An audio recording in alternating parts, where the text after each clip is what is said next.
Welcome my friends. Today back in prepared version 4. By the way, I'm still on 4.4. I haven't done the update yet. Because as usual, I kind of hold off with updating stuff because usually when prepared gets updated to the next version, in this case it's 4.5, you usually have some issues with FSUI PC and other plugins. So I'm still on 4.4 and I'm quite happy with it actually. It works pretty well. And today we're looking at an aircraft that I have also for a very long time, already during my FSX times. And I made use of some upgrade offers to bring it from FSX to a prepared version without paying the full price. That's also a long time ago. And then recently I had to do another upgrade, paid upgrade to version 4, so the 64-bit, which wasn't too bad either. So this is the A2A AccuSim trainer, Cessna 172, and it's basically a Cessna, as you also know it, but it is not just a standard FSX/prepared aircraft. It's a very accurate simulation, and it has a lot of special features and extras in it. You also need to be careful how you treat it because it will break on you. The motor, the engine can break on you. So it's the kind of aircraft that it has a high level of reality built into. And in X-Plane, you could probably compare it to the Airfoil Labs Cessna. Yeah, that would be probably very similar. Yeah, so this is the outside model. It's actually very, very nice. And has always been, by the way. Yeah, it was always a very good and very detailed model. Quickly zoom in here. Yeah, you can see it is actually beautifully made. Also with some dirt there on the floor here, on the bottom. So yeah, very, very nice. And there's a little, what's that there? Is that the cowl flap? No, is it? Well, anyway, could be for an air inlet or something like that. So yeah, that's the outside model. And when we look in here, this is the inside of the aircraft, also very nicely modeled. And I have the Flight 1 GTN 750 and 650, and you have an option. You have to do this outside, by the way. There is a program under Tools in the A2A folder. There's a tools folder, and in there you have a configuration tool, and that configuration tool allows you to set the option for your GPS. You can have none, or you can have standard GPS, or you can have the GTN, or even the GNS from Reality XP, because there are GNS, like the older generations of GPS equipment from Garmin. You get from Reality XP. I have the Flight 1 GTNs and I have them both. So I choose to put them in both. Because I have the GTN in there, you wouldn't see any radio because the frequencies are tuned then here in the GTN. I need to use the GTN for that. So yeah, that's the inside. Let's look around a bit more. Here's the fuel selector and the fuel shutoff valve. And by the way, you can... Am I on pause? No. I thought that you can actually bring this... hang on. Nope. Yeah, you can also hide or show the yoke. And when we look around for some more modeling, it's actually quite nice in here. Yeah. So reasonable modeling, and you see this. There are some menus that you can call up, and for example, there's a map. It's an interactive map. It's basically like in the good old FSX. The map looks. I think they use the same. And we are in Friedrichshafen in the southwest of Germany at Lake Constance. And yeah, you can also normally put the lock on here, but that doesn't work. You can even plug in some earphones, and that will have an impact on how loud the aircraft will be. You can open windows, you can open doors. And same, by the way, here. Yeah, so there's a few options here. Here's the air outlets or inlets, and there's also the possibility to put down the sunshades. And there's some light you can turn on. Now, since we don't have any power yet, there's not much happening. But before we start looking at the options, there are a lot of menus. This is I get with Shift 2, so it's the it's one of the 2D which you get when you go to Vehicle Instrument Panel, and that's the clipboard. It's called. The clipboard is basically pilot's notes, and it gives information. For example, we have a current outside temperature of 12 degrees. The cabin is cool. In other words, we have about 12 degrees in the cabin because we haven't used the aircraft. And here's already a thing it remembers. So, for example, I have used this aircraft about, is that 6 hours? 1/10 of an hour. Or what does that mean? I think that's 1/10 of an hour, 6/10. So yeah, that would match. I used it a bit less than an hour because I installed it today. Since I've done my whole 64-bit prepared version 4 setup, I just didn't bring all the add-ons in. So I just step by step, one by one, I'm bringing in now my old payware add-ons, and only those that I'm really interested in. I will leave out anything that doesn't really work very well and that I don't really want to have on my setup anymore. That will stay where it is on the hard drive somewhere on an external. But the A2A, quite obviously, is very good stuff. It has a lot of also sounds and effects, as we're going to see. So I quite like it.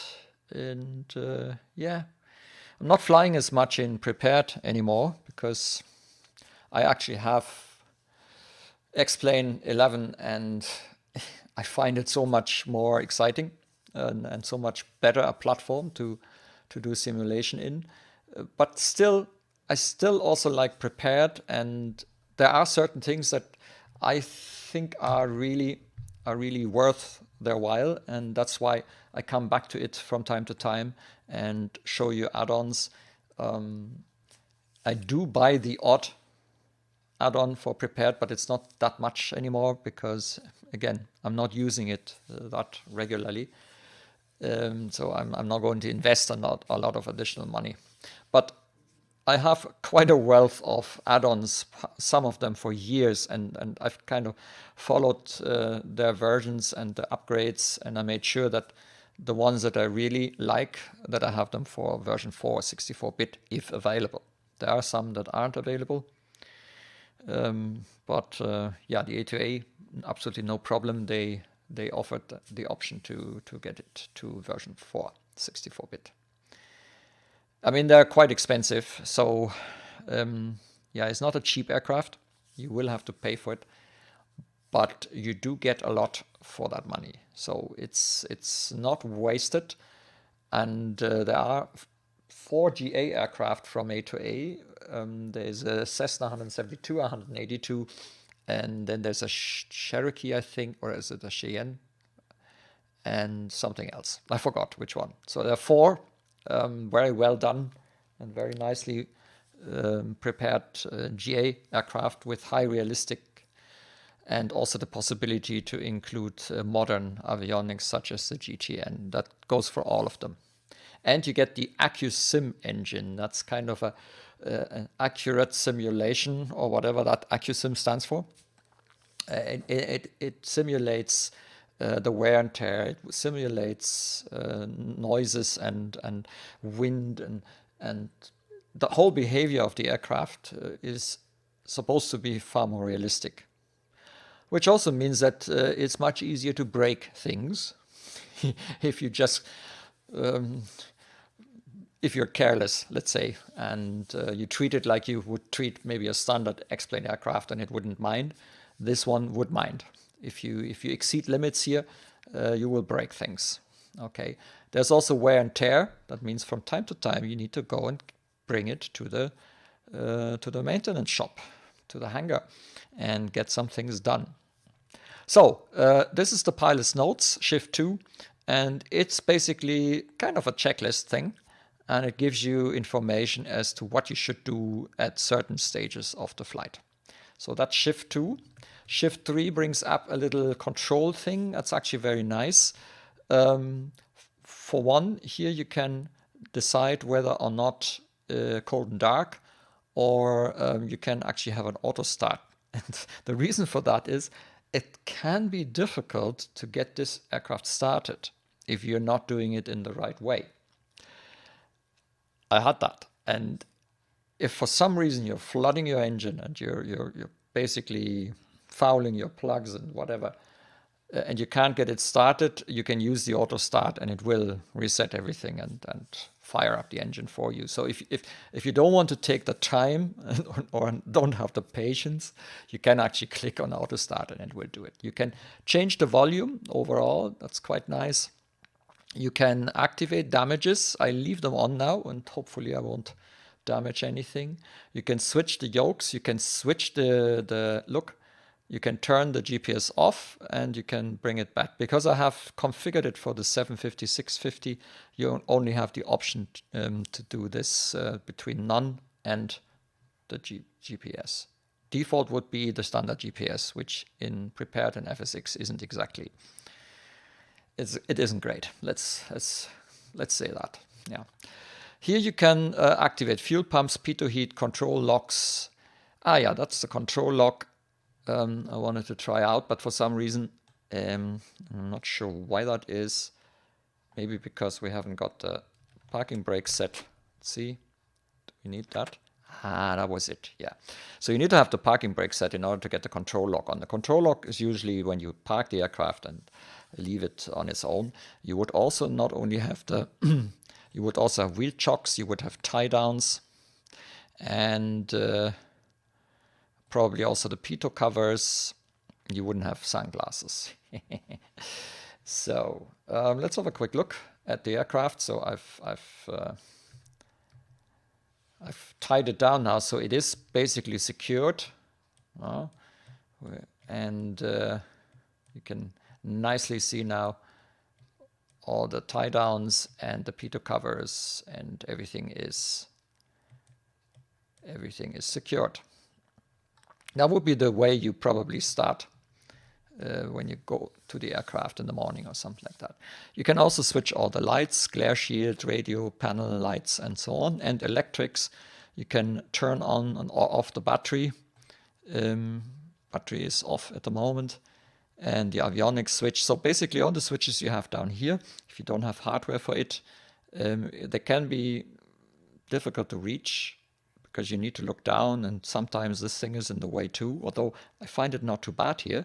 The way I have my view also actually allows you to reach all the switches. Not sure if they have purposely done it like this, but it works quite well. Because normally in many... okay, I spoke too soon, yeah. That's because it was in. So you can see that sometimes the yoke blocks the switches. So if you want, you can have this on, and then it's an easy and quick access to it. So that's the control panel, Shift 3. Shift 4 brings you into the payload and fuel manager. You can check your oil. We are pretty well done. So units, metric or imperial. So this is pounds, or you go metric, then it's kilograms and liters. We are 96%. Left wing is slightly less than the right wing. No, the other way around. Left wing is a slightly more. So let's bring that on the same level. Okay. You can add passengers. You can add baggage. You have to make sure that you're not bringing, let's say, everything towards the back or have too much baggage and stuff like that. I can't remember now if it's limited, but by using plus you can actually add baggage and yeah. So I'll turn it off again. So pilot 77 kilograms. I think I need to add a few for that. So it's more like it. Right, that's that. Shift 4. Shift 5 is that map we have seen already, which you can also get from the door. Shift 6 gives you some quick radio thing if you want to switch radio frequencies and stuff. And that's the hangar. That's only available when your aircraft is basically parked and the engine is off. And we can see we have an airframe here as a Cessna 172 Romeo with a Lycoming IO 360, 160 horsepower. We're at 2,400 RPM. It has 0.6 hours run, so it is pretty new. And it will remember this, by the way. So once you've installed it, you can reset this, I think. But once you installed it, everything is fresh. Your engine is fresh. And you start wearing it down now. And from time to time, you need to make sure that you kind of renew and maintain things. Okay, so the possibility is to have to change batteries. So there's a stronger battery if you want to do that. You can change the tires, put on different tires. There's an engine heater kit. That's interesting when you're in, let's say, in the Northwest Territory in Canada and you have minus 40 degrees. Then you would probably need an engine heater before you can start the engine. Flap seals, you can change the fairings. So, for example, I could actually put fairings on over the wheels and also for the nose. And that would actually look like this. See? We didn't have that before. And they kind of are aerodynamic, probably they improve the aerodynamics of the wheels. So let's shift 6, no, shift 7. Yeah, so you can also swap propeller there, and you can do a complete overhaul. Now, because everything is fine and we've just done everything, the oil is still fresh, everything is A-OK. We don't need to do anything, but here you can see oil lines, oil filter, magnetos, vacuum pump, crankshaft, all the stuff that you would look at in regular intervals. Also the spark plugs, they can foul, by the way, if you do it wrong. And I think I need to remember now how you fly a Cessna. So that's all quite good. So shift 8. Shift 8 is the pre-flight inspection. So that is something that we would do right at the beginning. So we would go and start. And I have to try and remember now. I think I can click on. Is it? Yeah. So is that the end or is that the actions? So I have to try and remember how you start up the cabin. So we're in the cabin. Pitot cover remove. It looks more like the end of the whole thing. So this could actually be the start. Fuel quantity, check visually for desired level. You can press and it will actually show you our tanks are almost full. Okay, that's what you do here. And then you just continue. There's the pitot cover. Oh no, hang on. That is the left wing. Inspect pitot tube, drain, and inspect fuel. You can drain and you can check that there is no water in it. All right. Yeah, let's go here again. I think I need to go out of this first and go to Shift 3 because we still have the pitot covers on. I'm going to take them off now, and I'm also going to take the wheel chocks and the tie downs. And I'll open the door. All right. So now let's go back to Shift 8. And we'll start again. So left wing. That looks odd, doesn't it? That's because we have the door open, I suppose. Yeah, that's why. So now the P2 and here, and I can check. Actually, I should have had it on. So I have a feeling that I probably need to do some things here. Pitot cover remove. Pilot's operating handbook is in the plane. It's somewhere. I think it's that there. Yeah. Weight and balance is checked. Parking brake is set. The ignition switch is off. Avionics master switch is off. Battery switch we're supposed to turn on now. Pitot heat we're supposed to also turn on. That's here. Fuel quantity is checked. We've done that right now. Fuel quantity. Yeah. Avionics master switch on. Yeah. So it's a bit hard. No. So avionics master switch on. That's when the Garmin comes and springs into life here. Static pressure alt source valve off. The static pressure alt source is here. Pull to on, in is off. Okay. Annunciator panel test switch check. That's up here.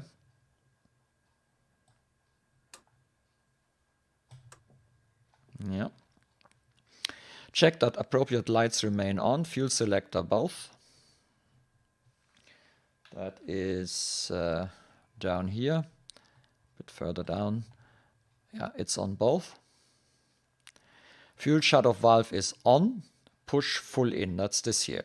If that would be out, it would actually block fuel to the engine. So you don't want that out. You need that in. Flaps extend. So we need to now extend the flaps fully. That's why we also need the battery, amongst other things. Now we turn the pitot off, and you can see the shadow of the flap coming down. This is amazing. Yeah, nice. I like that. Avionics master switch off again. And the battery master switch off again. Elevator trim set for takeoff. It is already in the right. Yeah, it's there. Now we can go for our first of all, we check also the temperature, and it is hot. That's what you check. Is it hot? Because only if it's hot does it help, the pitot heat. Then we have the fuselage baggage door check lock with key. Okay. Then we go to the tail. The first is we need to make sure that that the tie downs, they're gone. Then we check that all the hinges, or what's that, controls check movement and security. Don't know if I yeah, that's all the hinges and the connections and whatever. So we make sure that it is okay.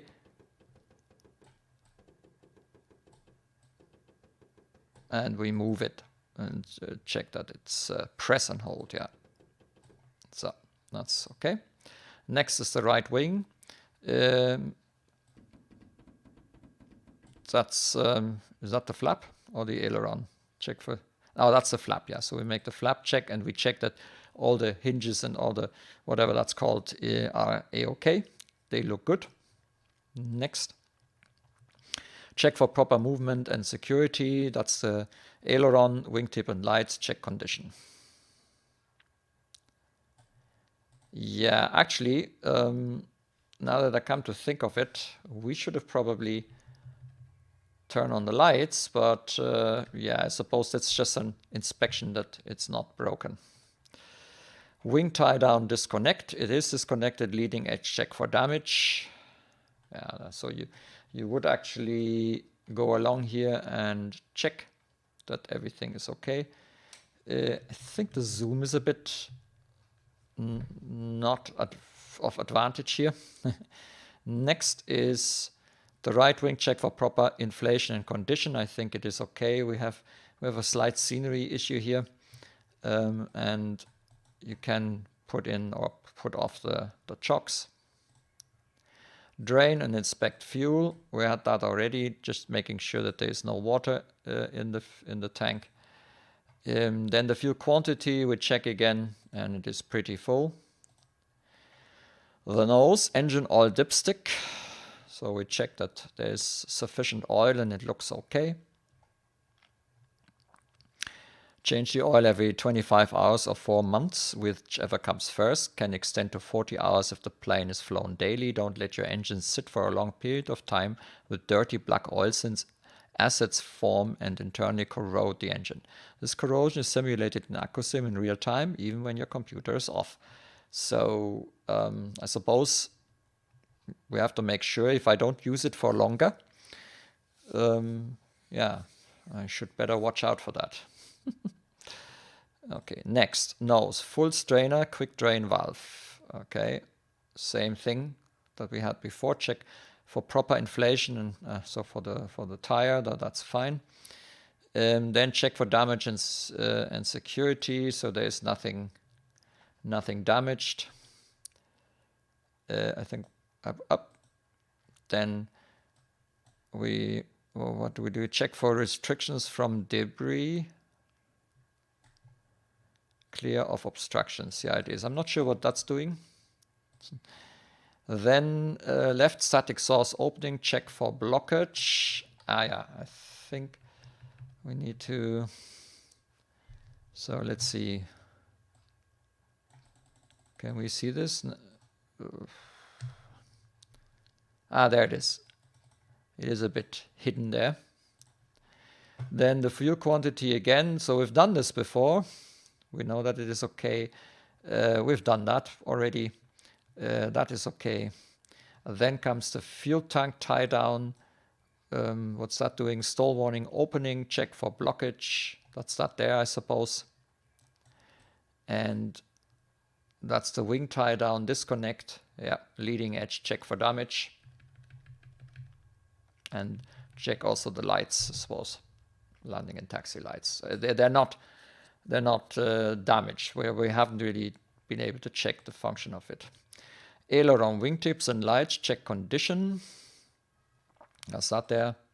So just to make sure that all that looks okay. And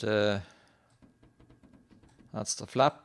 And we also check all the hinges. And we're back here.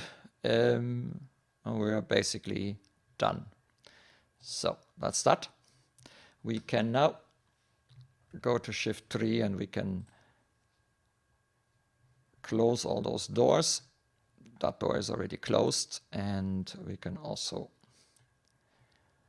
close the window here for the moment, because it is 12 degrees, so it's not exactly warm. And we're closing also the right door. Right, so what did we say? Shift 2? Yeah, is it that? I think it is, yeah. So let's read this first. Yeah, I think priming for cold engine. Run fuel pump until fuel pressure rises for 3 seconds. So let's put this here for the moment. So the idea is that we are running the fuel pump for about 3 seconds until fuel pressure rises. Now fuel pressure is fuel pressure. Fuel pressure must be somewhere here. That's the fuel flow. That's the fuel content. That's oil. And that's the vacuum and the amp. So that's how much electricity we use, so I'm guessing fuel pressure. I don't know if we can actually see this here. I'm not that deeply in Cessnas, so we'll just try. Lean on ground to avoid fouling plugs. So we need to make sure that we are not running it with fully in, but we need to lean on ground to avoid fouling plugs. Check oil temperature before run-up. Idle under 1000 RPM with cold engine. So stall speed is 51 knots. Max flap extension speed 110, below 0 to 10, 10 to 30, below 85. Approach speed 65 to 75. Maximum crosswind component is 15 knots. Upon entering cabin, airplane weight and balance with check this. Parking brake is set. Control wheel lock is removed. Ignition and avionics are off. Master switch, that's the battery master, we are turning on now. Fuel quantity is checked. Static pressure, outsource valve off. We've done this already. That was the flaps extent. Okay, so let's engine starting. Throttle cracked. So we need to bring this in about an inch or so, or half of an inch, I think it was. So I need to watch out. There's something in the way here. In real life. So throttle is cracked. The mixture is idle. Then the master switch is on. We've got that, and we're going to turn on the beacon. That's that thing there. And skip to step 9 for warm engine. Auxiliary fuel pump on, which is here, for 3 to 5 seconds. 1, 2, 3. Okay. Hang on. I should read. 1, 2, 3. Off. Then back to idle cutoff. Auxiliary fuel pump off. Propeller area is clear. Clear props, yeah. Ignition switch start. So the ignition switch is this thing here. And we need to bring it all the way to the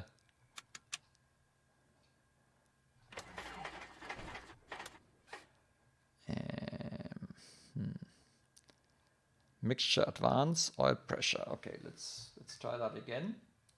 Cracked, throttle is cracked. And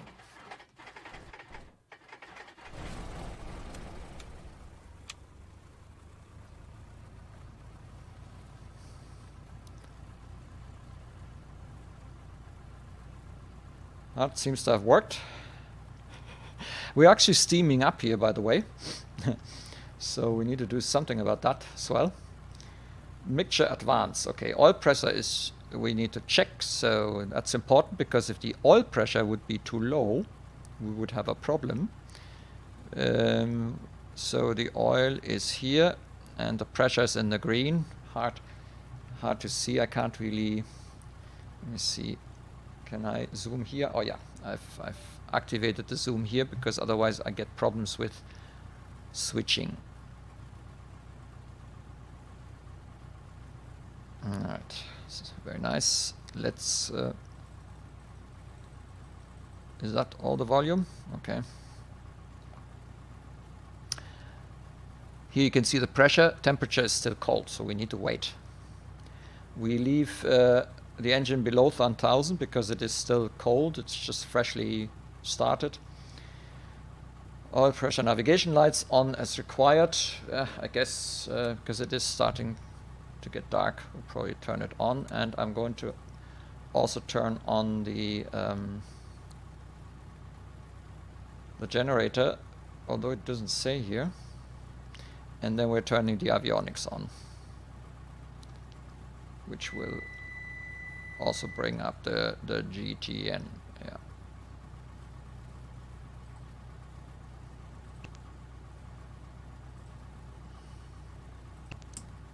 All right. Okay. Nice tall system test. The flaps we need to retract now fully again. TOS system test okay.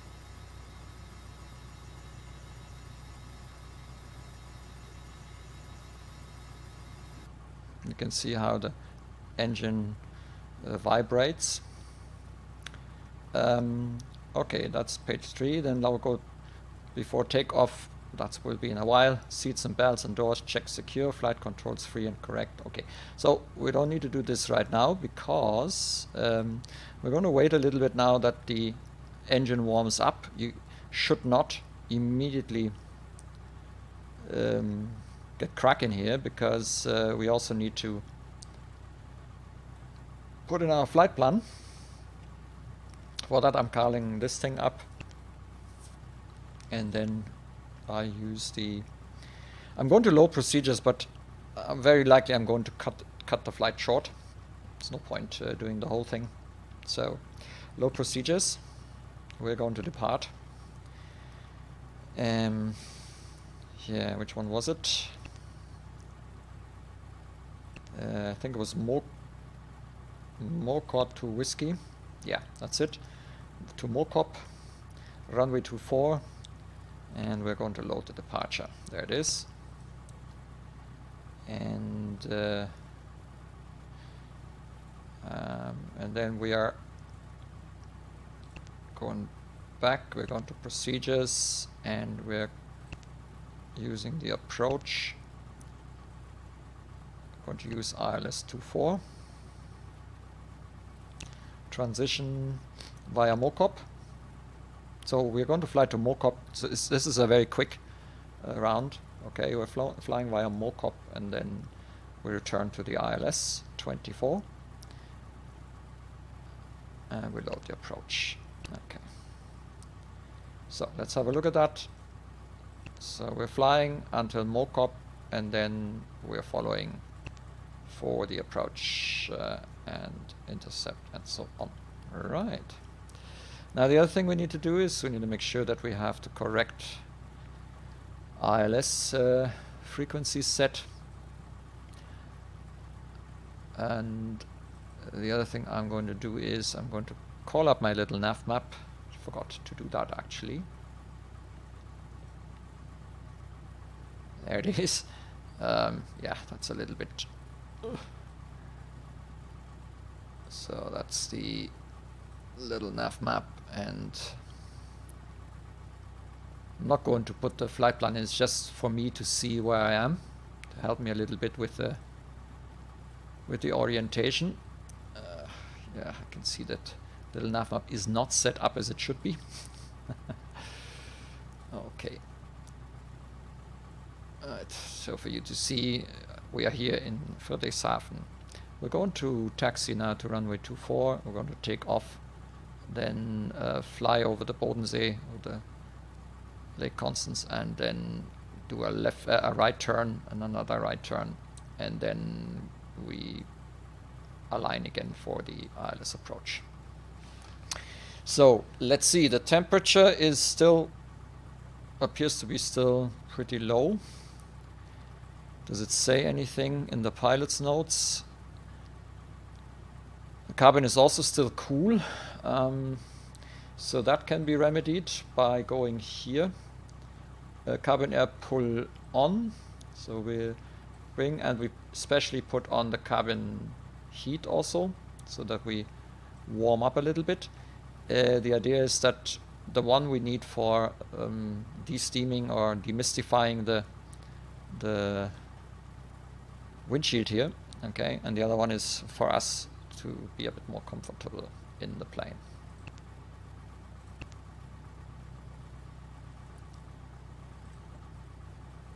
Yeah. So these two are not coupled, but the frequencies you can define it so that one has COM1 and NAV1 and the other one has COM2 and NAV2. And you could, what we could do here is we could either have traffic, for example, or we can do the terrain here.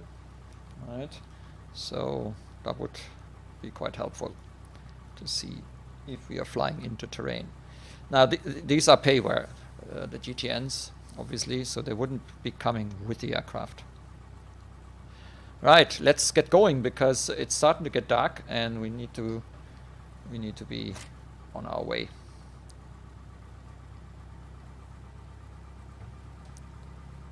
So taxiing I find a little bit difficult because for some reason I can't steer with the rudder pedals,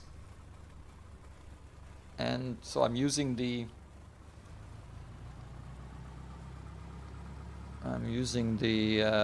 steering tiller, but also that doesn't 100% work. So at the moment I'm kind of trying to do it with the brakes.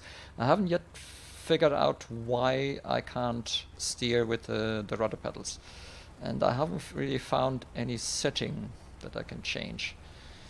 Let me quickly see. Maybe there is some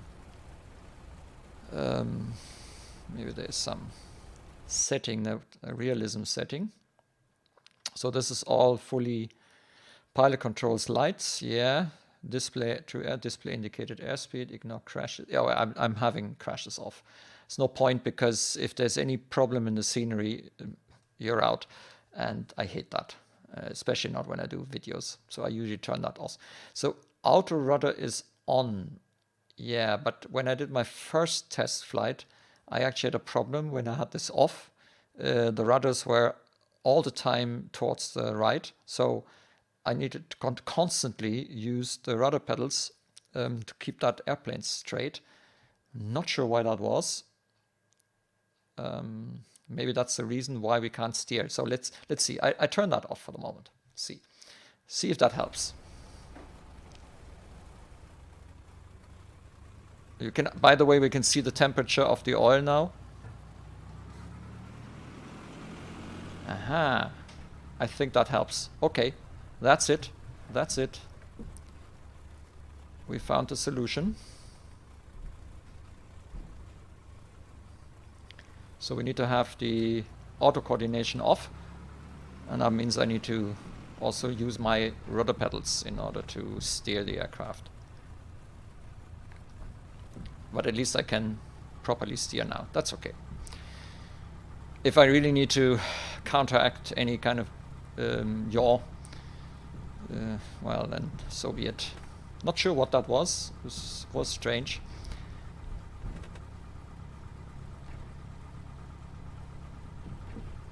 So I'm going to put the heading, which is 239.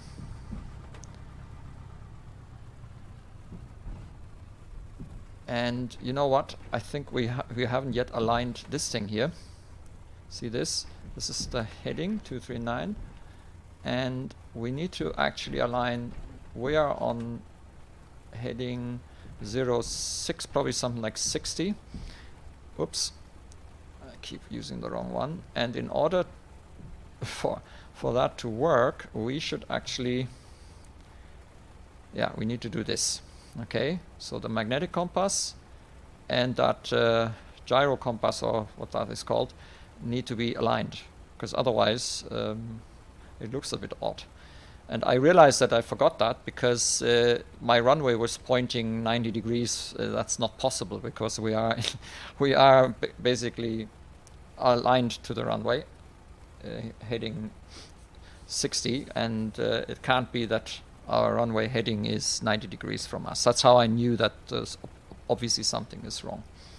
Now the other thing, the pressure, since we probably don't have any weather, quickly check this. So this is 1030.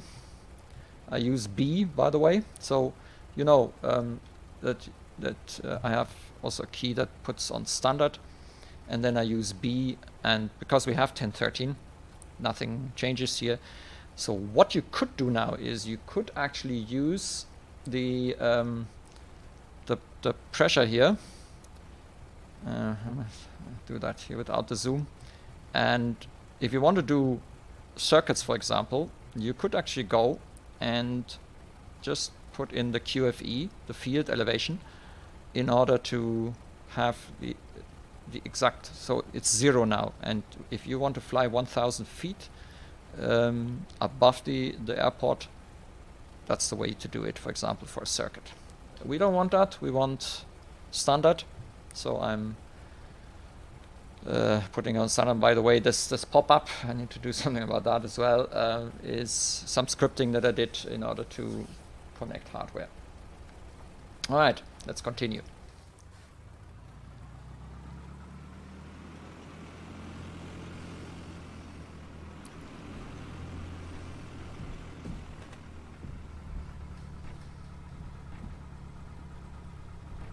I still need to use brakes here in order to steer. This is not perfect yet. I do differential braking. I actually thought that it should be possible to steer with... that doesn't work. That doesn't work. So I haven't yet figured it out. I need to try and read up on this.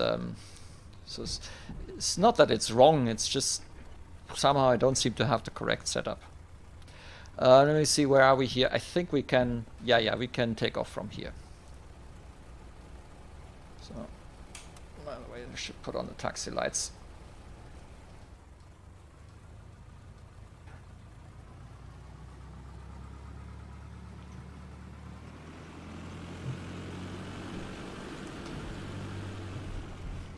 Yes, and the steering isn't right. Yeah, who knows? Oops. Okay, careful. So I'm going to put 7,000 and enter this here, and then I also put it on. It's now on standby. I put it on. So that's the transponder is on. I'm turning on the landing lights, and I'm putting on the strobes, and I'm pushing in also the mixture, full mixture rich. And now what we can do is we can actually quickly go through the checklist here. Seat belts and doors, check secure. Flight controls free and correct. Flight instruments, check and set. Mixture is rich. Fuel selector valve, recheck both. Throttle 1800 RPM. Ah yeah, we need to do the run up. So I'm going 1800.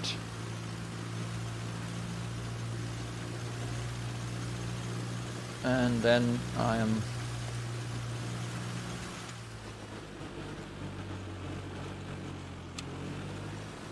that doesn't sound exactly great. Sounds a bit odd, doesn't it? Okay, engine vacuum, ammeter check. Vacuum is okay, temperature is okay. The ammeter is, where was that? Here is okay too. Throttle idle then set to 1000 RPM. Radius and lights are set, elevator trim is set, and the wing flaps set to 0 to 10. Now we have a long runway, and I'm not going to use flaps. And for the takeoff, we mixture rich, lean about 3 knots, feet for max RPM. Lean greater 3k feet for max RPM. Lean greater 3k feet, if above 3000 feet. For max RPM, okay. Throttle, slowly advance to full open. Lightly lift nose wheel at 55. Climb speed 70 to 80 knots. Wing flaps retract. Okie dokie. So, let's go.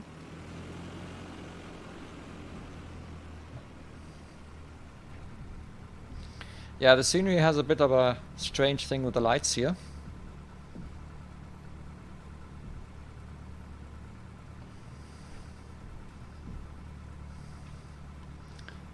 Alright then, and very slowly I'm advancing to full.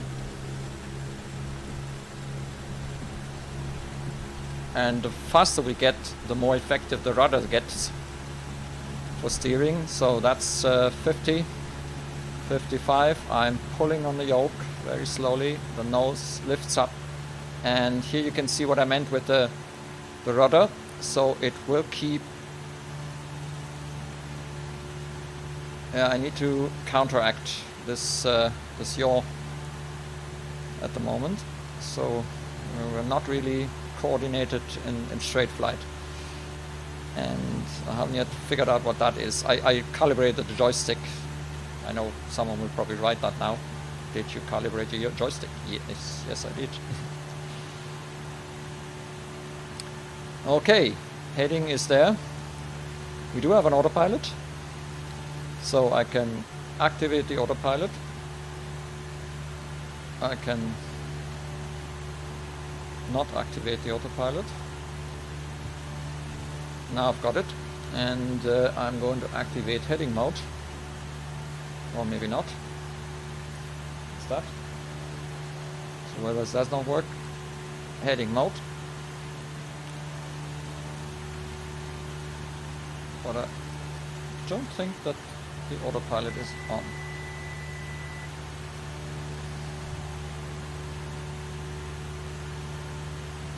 Nope.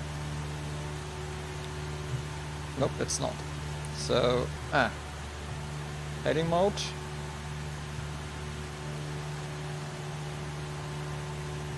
Now it's doing it. I think. And I'm going to use –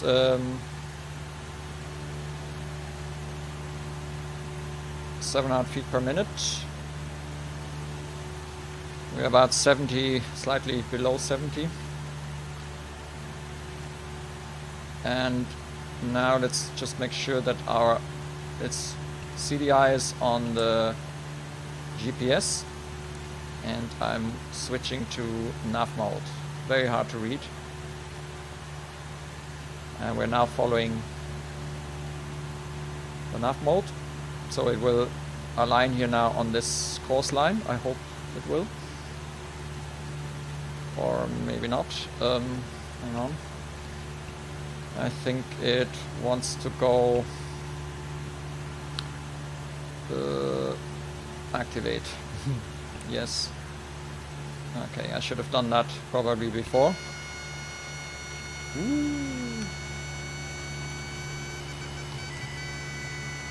Ooh, we have got a stall. We got ourselves a stall. Oh, yes. Still install. Ooh. And you know what?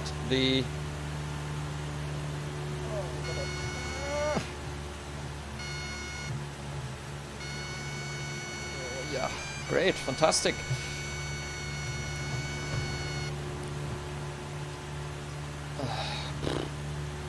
Hello? Hello, my dear. That wasn't very nice. So I'm going for 4,000 feet on the autopilot, but let's first try and get this thing under control. Flaps in. No, not flaps in. That's rubbish. Let's trim down, and now let's try and get back on the course line. Where are we actually? I think we've messed up greatly here. We need to go towards the left.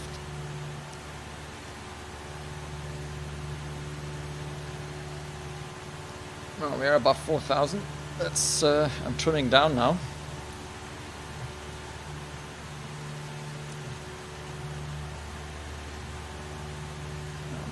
I'm trimming.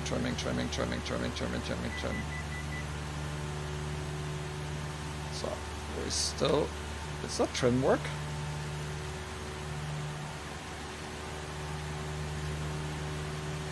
Yeah, but not very effective, isn't it?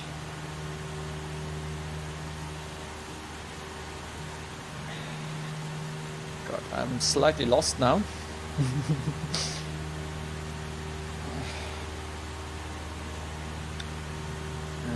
We need to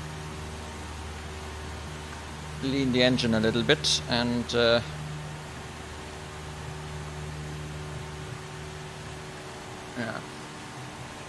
So we will try and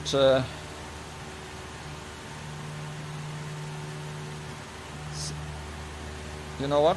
the trim is extremely slow. Extremely slow. Let's see if the if I can do this. No, the joystick doesn't work actually. Oh, maybe that's our problem. We've got a problem.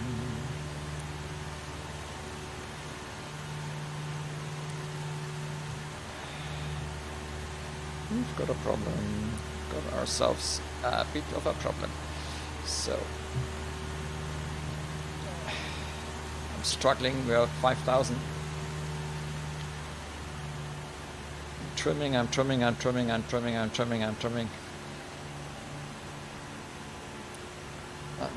I'm still pushing on the yoke. Still trimming. Alright. We're now on a descent. Will we stay there? Please? So. Okay, let's see if I can activate the autopilot again. Nope, I can't. Can I do it externally? I can. So I'm using now vertical speed. Arm, altitude. So down. We need to go down and we need to arm the altitude at 4,000. Down. Down. Come on. Down you go. Be a good aircraft. I need you down. It's very, very slow in reacting. I think we got ourselves a problem here with the autopilot. Something is fishy here. Right. So where are we with regards to our route? I think we've passed it already.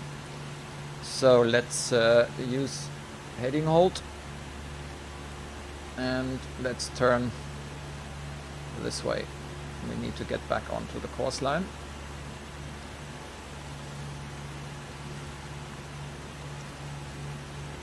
Blimey, we got ourselves a stall here. Jeez. Yeah, my first flight in the A2A since a long time and already messing up big time.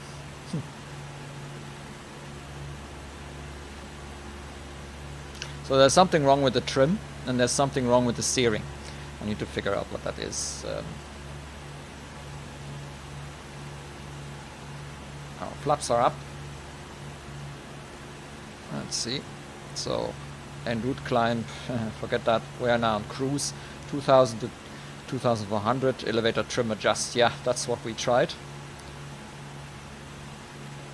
And look, it has stopped descending again. Yeah, this is not good.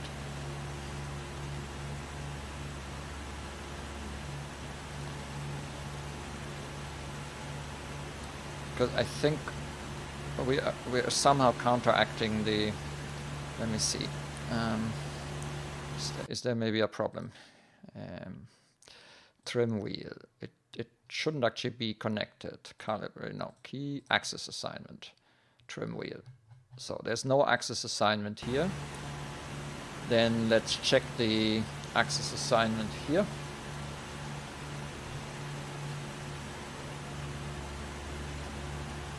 That's the steering tiller? What? Okay, that would explain a lot. Why is that the steering tiller? This is the trim wheel, so I take that off. Alright. Okay, now let's see. Heading and down, because we want to go back to 4,000 feet.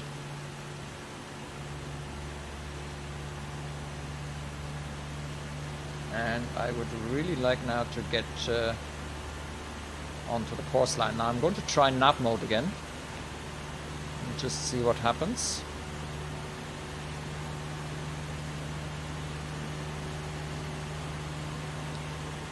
And have we got it armed?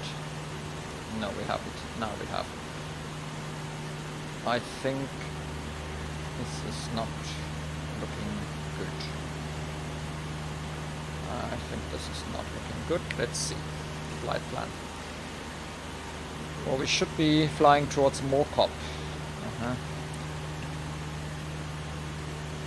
This doesn't really convince me. Now, the next leg would be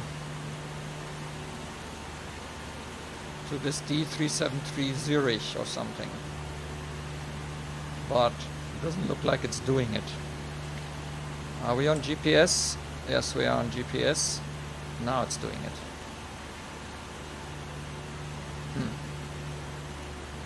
Really weird.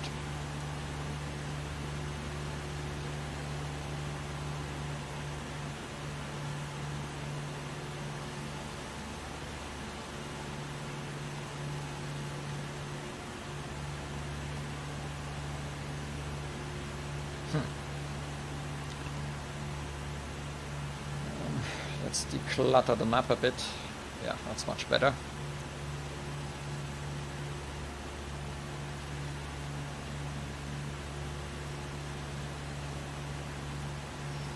So we're at about 100 and something knots. Cool. That's a handful, that thing. But I told you, it's not a standard X-plane thing or prepared or FSX airplane. Easy to use, you know. It is actually, yeah, it can be complicated. These, what's that here? That's the ADF, I suppose, the Bendix King ADF, and what's that there? That's the DME or what? Turn it on. Is that DME equipment? Yeah, it's a DME equipment, and that's the ADF. But since we're not using one, we can leave that off. So the ILS frequency, yes. Let me quickly check our ILS frequency for Friedrichshafen. On the runways, runway 24. ILS 24 is 111.9, so we need to switch this and bring it into active, and we need to set the course to 240 or 239.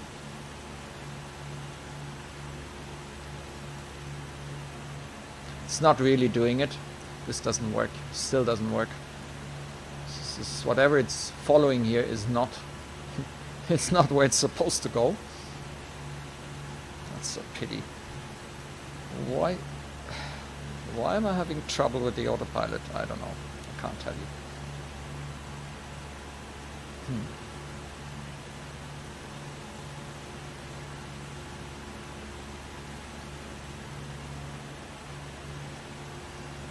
Yeah, I mean, it's obvious. We're way off. Yeah, no more charts. Where is it? Waypoint, nearest, proc, traffic.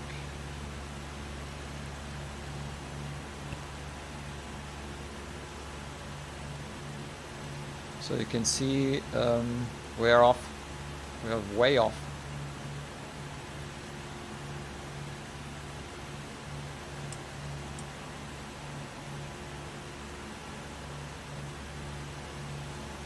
It's not doing it.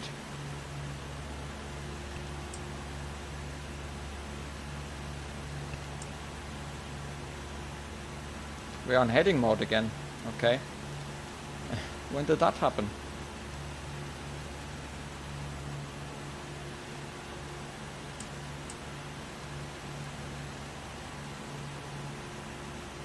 Well, where is it going now? Oh, come on. That's rubbish.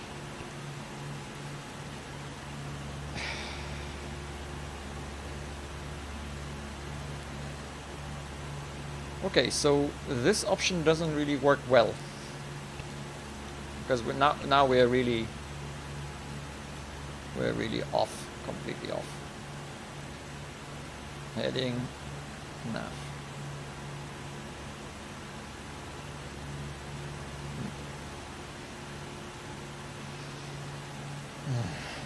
So what's this here? In-op, nav GPS. Yeah, it's supposed to fly here, and it's we have completely, yeah, forget it. I'm taking over heading hold now. What's it doing now? No, it's not. Heading, and we need to fly back. So let's switch the OBS to VOR, and then I hope that at least for the ILS we're going to cut the ILS properly. Pity.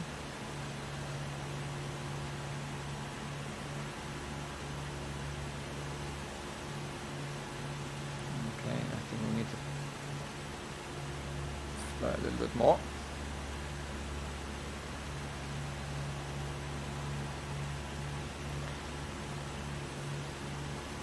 So the steering could have been some strange assignment of my trim wheel.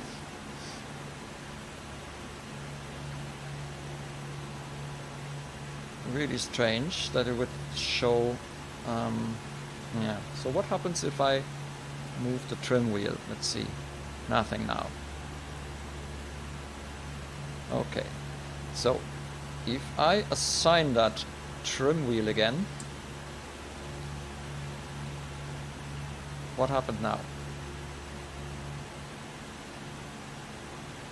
Something switched off. If I go to the trim wheel again, and now it's elevator trim. I didn't set that. Okay, let's try that again.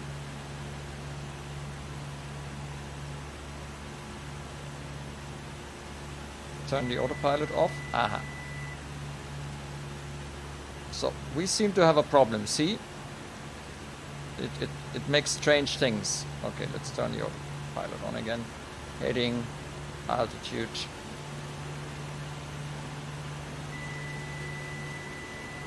Why did it turn off again?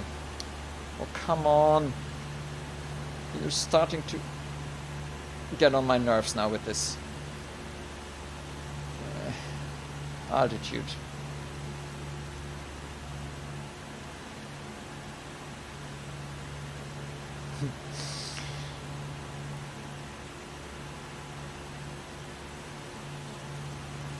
Right.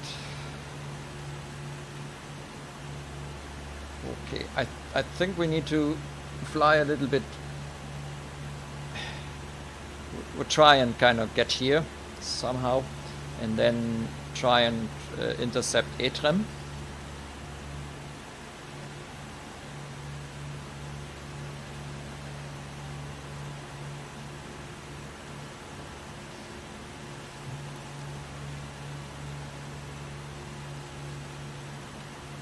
Yeah, I think we need to make sure that we are below the glide slope.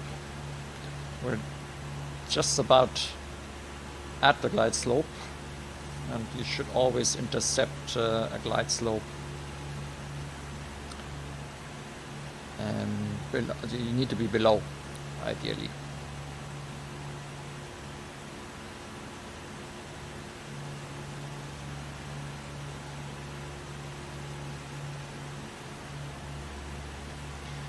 So I have a feeling that this is a little bit bright, so let's see. Can I switch this, set up alerts, units, audio, backlight.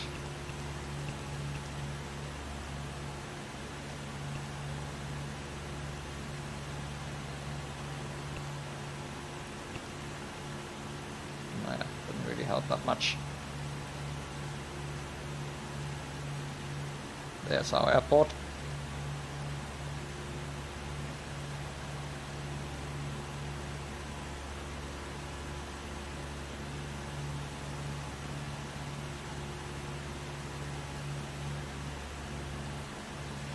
So I'm going to fly roughly to that tower there, and then I'm going to turn right, and I'm trying to intercept the localizer. See how that will work out. And then I hope the autopilot is able to hold the ILS.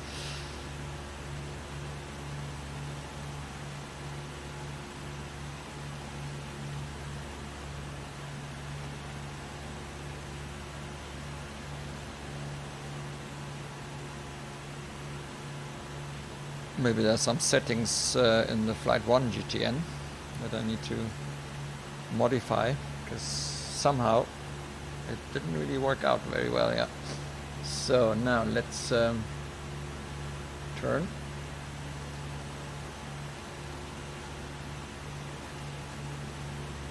So I'm going to about 210, which should give us a 30-degree angle.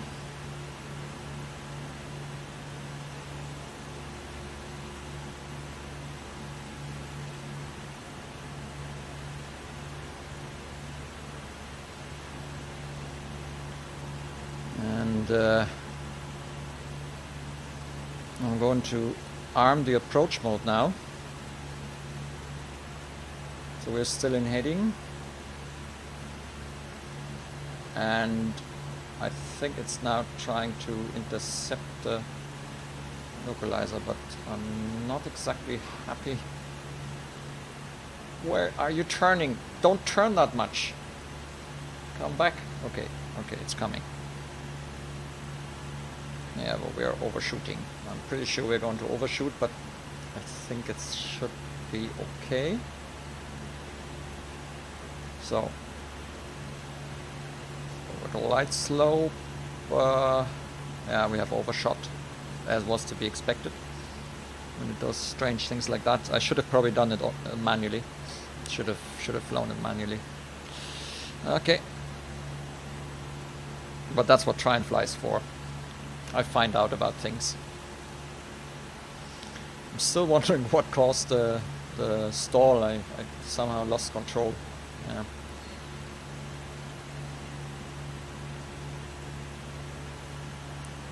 Have we got lights on here? Yeah. Can we turn that off?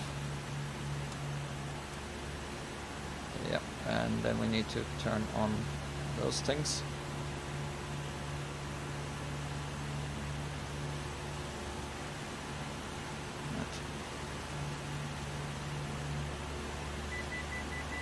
And we need to reduce power now. And I'm going mixture fully rich. We are still not aligned, but I think that should be okay. Well, I hope. We are on the glide slope though, and I'm definitely reducing the speed now to get into the white area.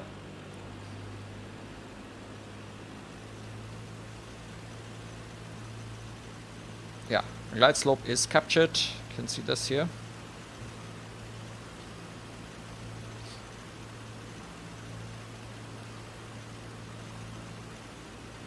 But we're still not really aligned with the ILS, so if we wouldn't have any visibility, I wouldn't really feel comfortable seeing this here, but since we can see the airport, it's okay.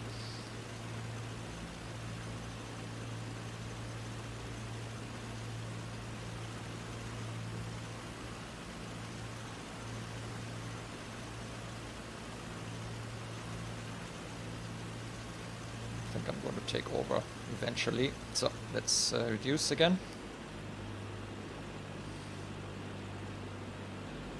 I want to start bringing out the flaps soon.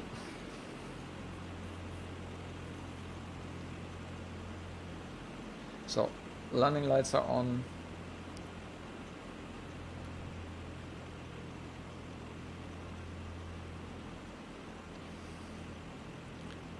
Airspeed 65, send wing flaps as desired. Airspeed 60 to 70 knots, flaps down. Touchdown, main wheel first. Landing roll gently. Yeah, really? I thought I can slam it and give it a good kicking. Anyway, we're at 80. Flaps 1. And see what happens. Put out that first stage of flap. the thing goes a little bit bananas. So, I think the trim is working now again. So I'm trying to stay somewhere between 60 and 75 knots. So we need to go down again because we are now above the glide slope.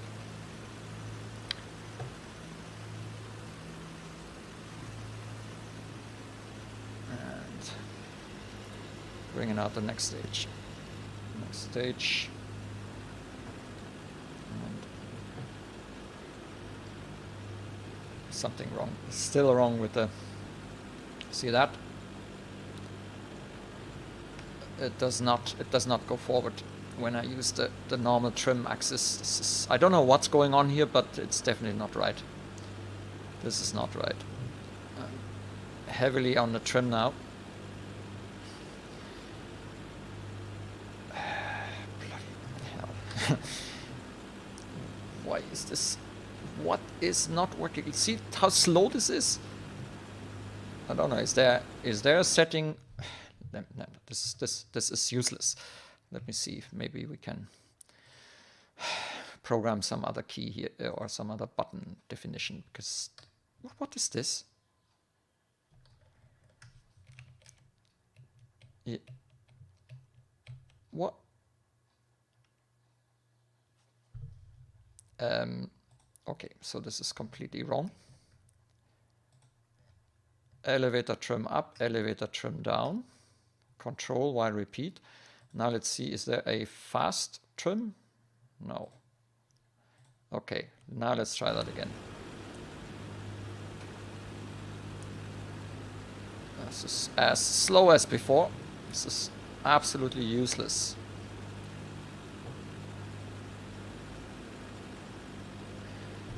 Takes me ages to...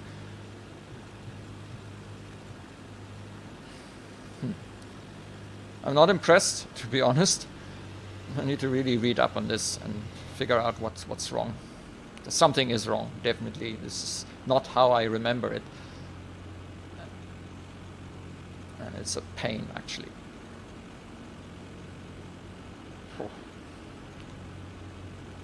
See, even with the mouse, it takes flippin' ages. Now I need to try and get down here. It's full. 500. Okay, flaps are full. 500.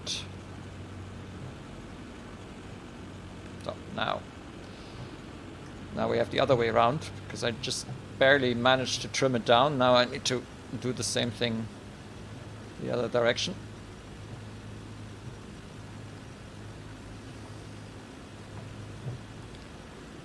I think we'll be okay. Summer will be okay, just have to take care that we don't get too slow.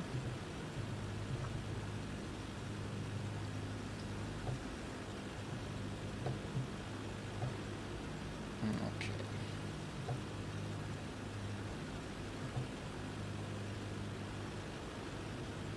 Yeah, also the response from the Yoke is strange. It's as if something is playing against me here, like the trim. It looked like it's counteracted by something else. I need to figure that out. Oops. And a bit long. Ah. Yeah. Okay, that wasn't nice. We didn't stall. No stall horn this time. It wasn't exactly a nice landing.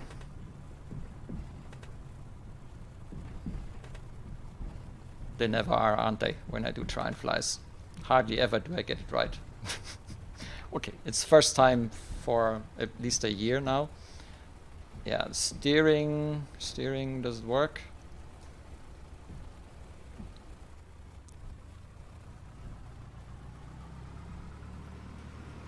Sort of. You can see I'm full in with my rudder, and I can barely get this thing to steer on the ground. So I'm not sure, but I think that's not correct. I may be wrong. Landing lights off, strobes off, taxi lights on.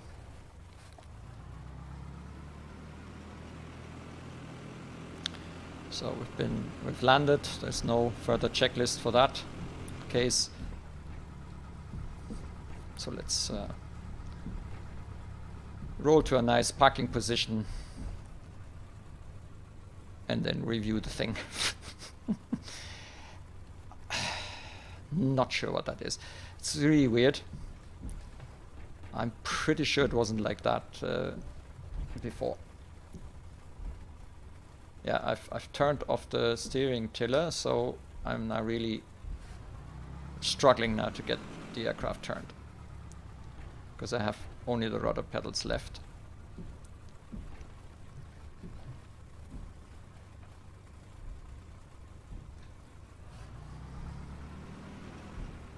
Maybe I should bring it here to the Cessna place and get it fixed.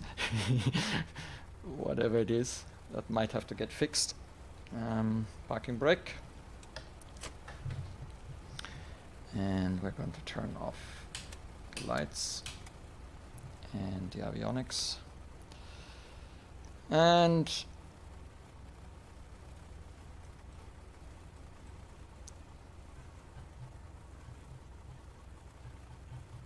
okay, and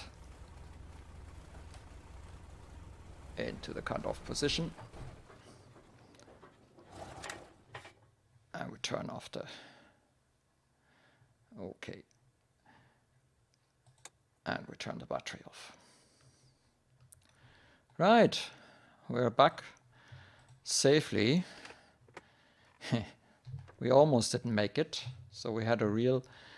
we had a stall. Not sure how it happened, but I have a feeling that the trim and the problems with the trim were instrumental here, because it seems that we have inadvertently, when I was kind of struggling with other things, and that's the thing when you are on your own here and you're not really used to an aircraft, because as I say, I haven't been flying this for a very long time, and we are a couple of versions on, so they might have changed also something in the flight characteristics, whatever. I can't remember it being like that. And especially I can't remember having problems with the trim and the steering like that. The A2A I remember always to be quite easy to steer and pretty easy to fly, like realistic but easy. This was not easy. This was a pain in the underside, and the nav didn't work. So the GTN, it's either the GTN thing integration. I need to probably check there. Or I have missing something, but you know, this is a Cessna. There isn't that much on switches and stuff that I can do to make changes. I had the avionics on. The autopilot actually didn't come on, so could be an indication that something is wrong, because we definitely had issues with the autopilot. Yeah, it wouldn't come on when I press this button. So I guess this is the latest version of the A2A. Just updated it, installed it, and then immediately run the update, so that we are on the latest version of AccuSim and so on. So yeah, suppose back to the forum and checking it out. But apart from these issues that we had, which were a little bit unfortunate, because it tends then to misrepresent the add-on, because it is not a bad add-on. It is actually, oh, hang on. I forgot. Did I not bring in the flaps? No, I probably didn't. Hang on.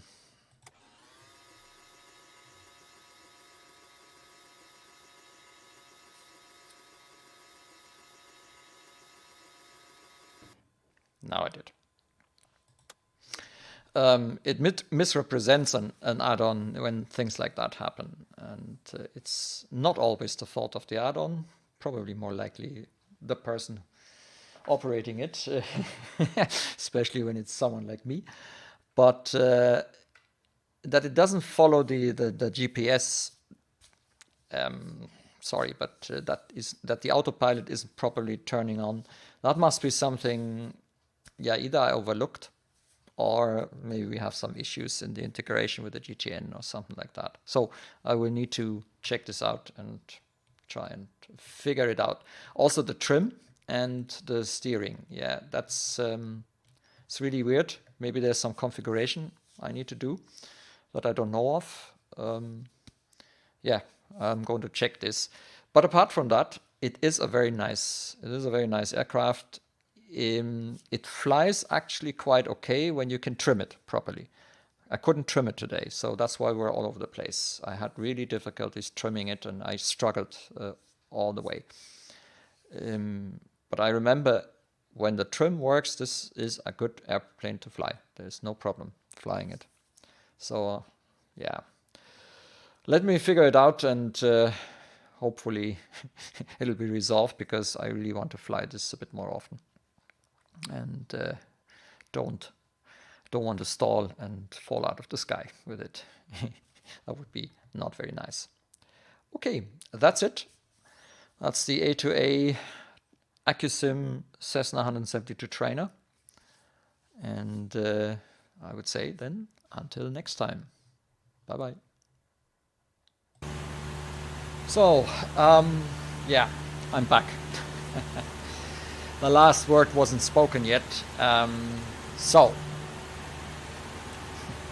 4 issues, all 4 finally, after a long time researching and trying out and getting really mad. I figured it out. First, the autopilot turns on, but you need to stay on the button for a bit longer than I did. So if you just simply click on the button, nothing will happen. You have to press it like 2 seconds or 3 seconds. Apparently this is realism. Okay, so it's like that in the real world. And then the autopilot comes on. Secondly, the Flight 1 GTN told me that it is up to date.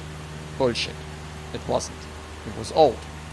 And obviously there were some issues with the old version. So I finally figured it out that I do not have the current version.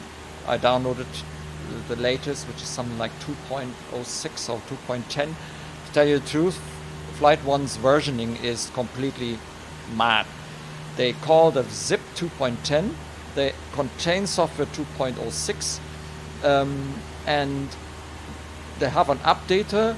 In the release notes it says latest version is 1.18, and the updater tells me that I'm up to date with 1.15. Go figure. Yeah, I thought I'm up to date. I wasn't. I installed everything, including the Garmin trainer. There was also a newer version available completely from scratch, and presto, it's following our GPS now, finally. So, that problem is solved. Steering on the ground. What can I tell you? Actually, I had the problem also with other aircraft. Now, it took me also a long time to figure out the exact combination, but what in the end worked is that I have the rudder on my rudder pedals in FSU IPC, because I do all my assignments in FSU IPC. Alright, but unfortunately that didn't do the trick when it comes to steering on the ground. So eventually I figured out that what I can do is I can go to assignments, I can go to my rudder pedals, and I just assign the same rudder pedals again in parallel to FSU IPC to the axis steering set, and voila, steering works. And the trim, and for that I could really A2A.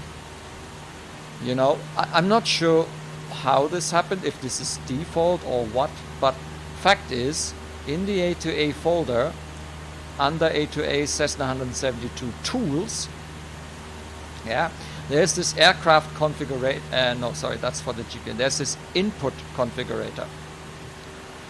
And by the life of me, I don't know, first of all, how did it find out that I have a, because I was never in there. I didn't even know it exists. It was pure accident, purely by accident that I stumbled over it. It had the elevator trim assigned to my trim wheel. So far, so good. Problem was, it inverted the axis. So I had 2 different things talking to the same axis, and because I had assigned also an axis. And this thing would always go the other way around. No matter what I did on my wheel, it would always be the other way. And that's why the trimming and the autopilot, everything got completely messed up. And then I discovered this year, I switched on the invert and problem solved. I can finally trim like normal again. What a... yeah. Anyway, that was the tricks, 4 issues, 4 solutions, and I thought I add this at the end of my video. I actually did a second one for you, and I just realized that I'm not on high priority, and that's what you get with ORBX textures when you're not on high priority for your prepared process. I have this for a long time, and no matter what I tried, the only thing to get past this is go to your task manager, go here, set priority high, and also make sure that the affinity mask uses them all. So once you've done that, eventually it will start loading the textures again, and because the process is high priority, it concentrates on loading the textures, which it doesn't do when it's on normal priority. Go figure. Yeah, I can see that I'm not flying in prepared very often because I keep forgetting these things. In X-Plane I don't have shit like that, but there you go. We solved it. The A2A is now finally flying as I would expect it. I have also a functioning GTN. I actually switched off the big one because I don't really need it. That is more than enough. Because I initially also thought maybe they are disturbing each other, you know, the 750 and the 650. Forget all that. That wasn't the reason. It was purely the fact that we had an outdated GTN. Okay, that's it. Now finally, thank you for watching, and until next time.